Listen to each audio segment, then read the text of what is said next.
not overselling the story.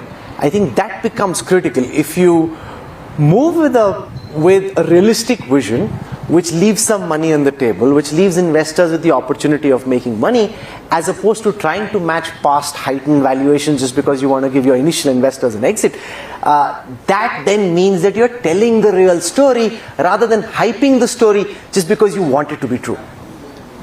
See, Rahul, successful business models are not based on valuations. Valuations are consequence of successful business valuations. And valuation by itself is a reflection of the market, and market is both exhilarating and brutal.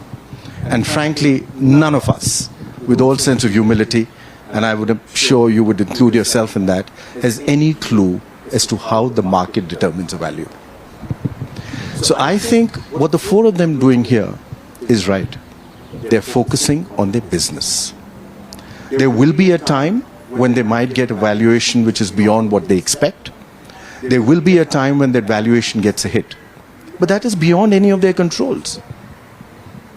Because if anybody had that true success formula, I don't think they belong to any of us on this planet. That person would be at a different level. So my point is that discussing valuations, especially when you're discussing successful businesses, are two different elements of it. The element here is to discuss the creation of a successful business model, which is what I think are the stories of New India which are coming out. We've got 4 stars here which have shown you how they've created it. They created it from scratch. They showed you what the opportunity promise of India is. They showed you what the transformational change of what is happening in India. And that is what is reflecting the success of their businesses. Valuations will come. I don't think we should be overtly so focused about that.